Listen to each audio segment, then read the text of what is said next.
How's it hanging, my mac and cheese stompers? It's SJB here, and today, before I hop into a real game, I wanted to show off blade shooters and the ridiculousness that are blade shooters right now. So, let's set out 7 red balloons. Now, Ninja Kiwi recently buffed the blade shooter to allow it to have not just 6 popping power per shot, but more than that, up to 8 popping power per shot. So now we can pop 8 red balloons, and that's not total, that's per blade. So if you actually maximize that out, 6 times 8 is 48. 8 times 8, 64 pops, but also don't forget that there's monkey knowledge to give blade shooters specifically more 2 extra pierce on top of that. So it's actually 10 times 8. Pop 10 balloons in a single shot per blade. That's 80 pops in a single blade shooter attack. So before it gets too crazy and I go to a real game here, all I really want to understand is which upgrade should I be going for? Blade shooter with even fast shooting these days, or blade shooter with even more attacks? Honestly, my first thought is even more attacks should be better now compared to this guy. So what I want to do is I want to reset this and see what the pop count's going to be after just a few seconds over here. And believe it or not, I ran these tests before, so I wouldn't be completely unknowledgeable and an idiot while talking to you guys. And believe it or not, even faster shooting in most situations seemed better. By just a little bit. 5%, 10%, 15%, maybe at its absolute max here. That's really interesting. But most people don't use blade shooters just as a regular old blade shooter here. They're going to start to upgrade them or buff them. So what happens when we start to buff them? First of all, I just want to say I find this absurd. I sent out 999 rainbows, and I was like, oh yeah, we're going to get maxed out over here. We're actually popping all of the rainbows. That's ridiculous. So I need to reset this again and send out multiple sets of 999 rainbows all on top of each other. Let them get overflown just a little bit here, and then we finally reset the pop count and just kind of see what happens with these guys. We let it run for a few seconds, just kind of check out the pop count. Now, of course, significantly better. Probably not worth it to buy an alchemist on these guys. I haven't actually tested that out or not, but it might be, especially if we can buff more than one of these textures at the same time. But as far as just total pops goes, even faster shooting with about 11, 10, 12, 10, 12, 11. So clearly, even fast shooting is still better, but we got more buffs in our bag. It get a little bit laggy, but decided to just go all out. The maximum buffs, just to see if buffing things actually does affect things. So let's reset that pop count again, and see where this leads us. This time around, we're getting the full-on primary expertise buff, and we're also getting the permanent brew buff. And again, the even faster shooting, as soon as this guy hits 10k, swap over, only 8k. There is still no reason to go for even more tax blade shooter combo. It just doesn't make any sense, whether you're buffing, not buffing, or doing anything. So we're going to continue using what we always use, even faster shooting. You know what's even cooler than faster shooting tax shooters? My creator support code. Don't forget to use it if you want to support me. So now that we generally understand what kind of blade shooters we should be going for and what kind of strategy we should be using, I wanted to test out in a real-ish game what we should be doing with tack shooters and whether or not they're worth it to just sort of spam or just play around with. So now I'm playing on Monkey Lane, which is a sort of easy map, and this isn't really necessarily a challenge video per se. I'm still going to be a little bit challenged. Can we just spam blade shooters and actually be good? And do we just like throw down a couple Maelstroms to just clean things up anyways if that actually comes down to it? So I want to throw this out there that this is not an only blade shooter strategy spam challenge. This is just a use mostly blade shooters, support it with what you need, and see what you can do with it. And so far, it's going pretty freaking fantastic. I've got Geraldo. I've got a random Quincy action figure that I started to use right from the get-go. I got one random sniper to pop lead balloons because I don't have any lead popping power over here. And everything's just going super smooth, dude. Like, this is really, really, really easy so far. I'm going to go up to primary training and mentoring as soon as I possibly can. I just have to worry about this Moab class balloon. I don't know if we could pop a Moab with what we currently have here, and I think even if I go for more blade shooters, I probably can't pop the Moab. But I think I can with a Maelstrom. So I think I'm going to try to just use a Maelstrom and just see if I can take this guy down. So we're going to use him up at the front here and just see what we can do with it. Come on, little Maelstrom. Let's wait till it wraps around. Here we go. Nice little Stromage. Pretty good overall. Maybe not going to get all of it, but the sniper's going to clean some of these guys up with Geraldo. And yes, the Moab gets taken down as well. Wonderful. To be honest with you guys, I'm kind of amazed at how good we're doing. Like, these are some pretty minor buffs that I've got going on here, and this is a pretty crappy-looking defense, and we are annihilating everything. This is just a non-issue. And I have basically 2 blade shooters. I mean, everybody's helping out a little bit here, but this is just kind of wild. So, at this point, I can already get free upgrades on my tack shooters if I'm feeling it, at least for the first free upgrades. I could just literally build $300... Oh, look at this, finally. I'm going to start to run some issues here on 46 with $6,000 saved up.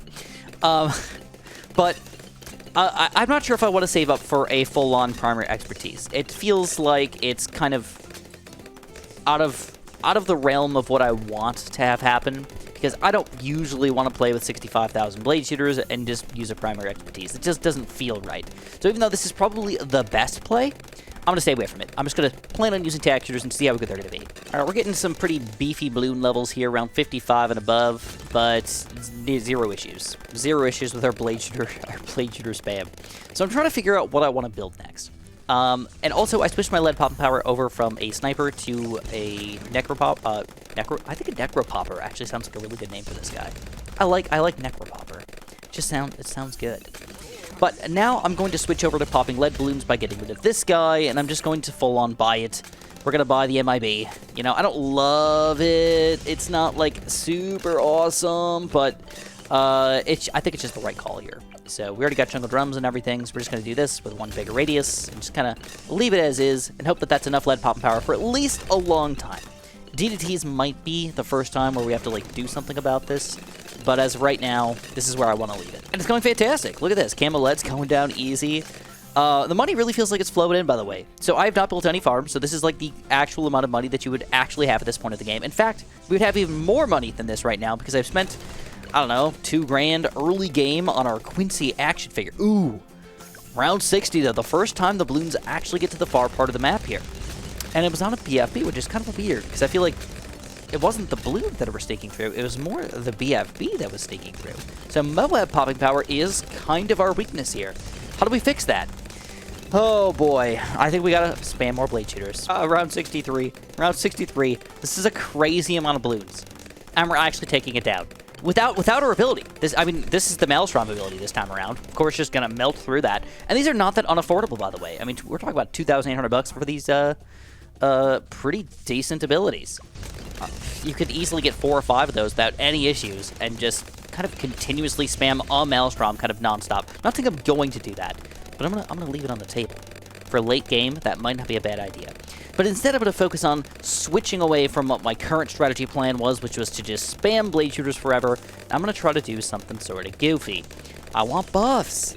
I think buffs are the main way to win this game, and I think the easiest buff to go for is a frickin' Perma-brew. Now, this guy's $65,000. So affording this in a Chimps game, probably not likely. But affording this guy in any other situation, probably not hard. I mean, you just throw down a couple druids, a couple of farms, sell them late game, you can get your Perma-brew whenever you want to. In my case, I'm going to wait till I have enough money for a Quincy action figure combo with this Perma-brew, and we're just going to go for it. So we had like 30 grand saved up or something, and be ready to go, boys.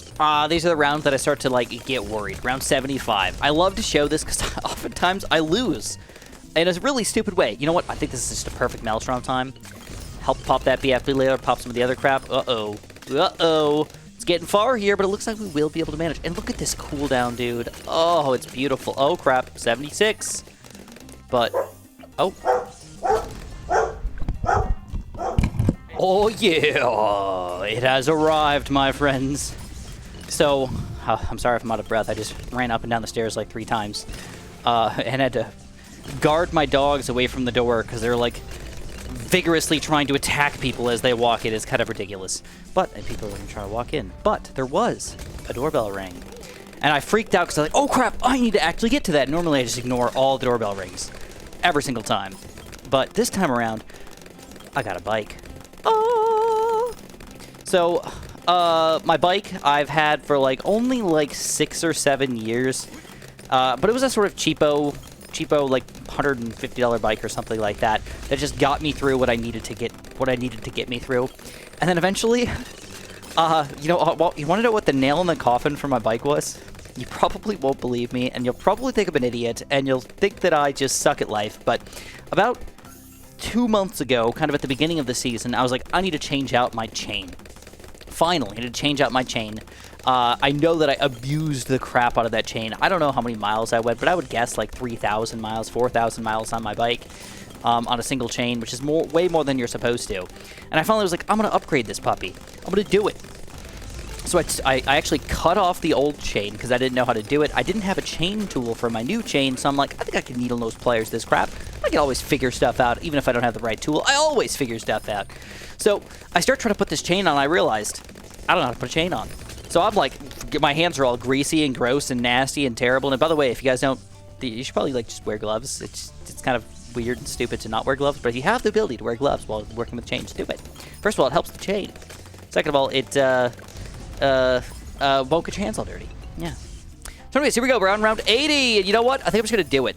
Oh, I got $46,000 saved up here. We're gonna go Perma-brew on this guy. We're gonna start brewing all these textures all over the place.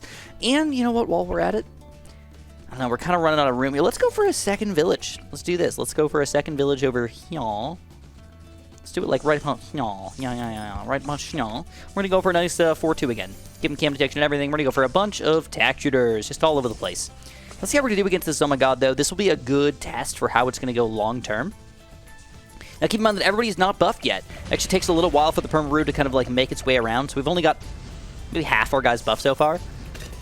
Alright, with a Maelstrom cleanup, easily taking down a Zomagerd.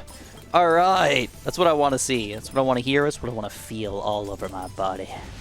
Oh yes. Oh yes. Thought I built more textures up here, bro. Where are they at? Where are they at? They really don't fit? What? They don't fit above the village? That's so stupid. Alright, that's okay. It's okay. We still got a really nice spot down here. And I don't think I can move my Alchemist without doing some weird helipilot crap. So I probably will just not buff all of them unless we really, really, really need to. Ah, this is like 9 really good textures here. Let's build them over here. This is not ideal locations, but still a reasonable location. Oh, yeah. Oh, yeah. All right. Extra 4 down here. Round 83 plus. We're melting. We're melting with blade shooter strategy. And this is without any Maelstroms yet. I mean, just one. Just one for, like, kind of cleanup. Let's do a couple more. You know, I think we got good locations already. Let's put it right in the middle. Just use our abilities whenever we need them. We can even consistently, constantly, basically Maelstrom right now. 2, 3. Check this out. By the time I hit 4 again, we're already back up to another Maelstrom. It's kind of absurd. But I think I'm gonna coast. I'm gonna coast until I start to lose right now. I really feel like the Perma-brew tack shooter strategy might actually be like a staple of the game. Why not? I mean, look how easy this is. Look how easy we're making this. It's kind of crazy, actually. Now with chimps, again, this is probably not likely to be possible because we're losing out on that +2 pierce from our blade shooter right there. Automatically sucks. And then money. Money is obviously a factor in any single game, and I mean, we didn't go crazy. We got an extra $40,000 or so from that Quincy action figure. But that's still a decent chunk of money. That is not nothing. That's a full-on 5th-tier tower in most situations. So definitely have to keep that in mind. But anyways, my bike. I had a cheapo bike. I rode that thing into the ground, basically. But I finally had to get a new chain. I tried to put the new chain on, and I realized I'm an idiot. There's very few things that I can't take apart and put back together and just kind of build. I built computers. I finished my basement. I like to mess with technology and things whenever I can. I'm even 3D printing right now, so I'm tinkering with all of that nonsense. So I'm reasonably good at like putting things together and taking them apart and fixing things and all that nonsense. But for whatever reason, upsettingly, I could not figure out how to put my bike chain on. I even watched 2 videos on how to frickin' do it. I even asked Amanda to come out with me and help me put on my bike chain. Alright, and she definitely was not into it, by the way. I could just tell. She was just like, I'd get me out of here. I don't want to help you at all, Chris. It was kind of, honestly, even if she can hear me, kind of a jerk move. I wish she helped me more. I try to help her out all the time, but hey, it is what it is. Couldn't figure it out. So I was like, I'm going to take it to the bike guy. Perfect. I found this guy online. It kind of works out of his house, and I was like, this is cool. I like this. This guy's got a little small business and everything. Let's hook him up with my bike. Or my business, I guess. And I got the chain over there, and he's like, yeah, we can put it all together, no problem. Like, let's do this. I was like, great, fantastic. So we put my chain on, and let us then, what, a month and a half later, the chain fell off again. I was like, dude, I don't want to deal with this nonsense. Like, if my chain just keeps falling off, or it's just freaking old, you know? It's an old bike. It's not... It feels bad, because I don't... It's like, it could be usable. You know, especially for a lot of people. If they know anything about bikes and they want to fix it up and actually do things to it, probably would be worthwhile. But the thing is on like a $150 bike, I don't feel like spending $100 to tune up my bike. That's what the bike people are charging, $100 plus to tune up your bike. And I'm like, it just doesn't feel worth it. So finally I'm like, I'm going to invest. I like biking these days. I kind of moved away from running because of my bad Achilles tendons and bad feet tendons and all that garbage. Like, biking is good for me. Biking feels nice, and I like biking. It's just kind of fun. There's one thing that definitely feels like a middle-aged man hobby, and it's definitely biking, and I can admit it. I am jumping into biking kind of head first, and I'm actually really enjoying it, guys. So it is good for you, and it feels fun, and if you have the time to do it, highly recommend testing it out.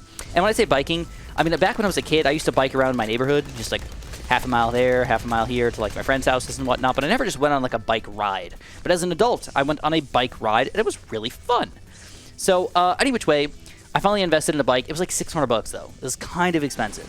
I know that you can go way fancier than that for bikes. In fact, like some of the I don't know, it's like a very weird situation, because like some people are like, if you're a biker and you don't spend more than $2,000 on your bike, you got some issues, bro. The fork's wrong on this thing, or the carbon fiber on that one is so much better. And I'm just like, I'm not that serious, man. I just want a bike that'll get me to exercise and be outside and not need a bajillion tune-ups, and hopefully I could put the chain on this frickin' bike, no problem.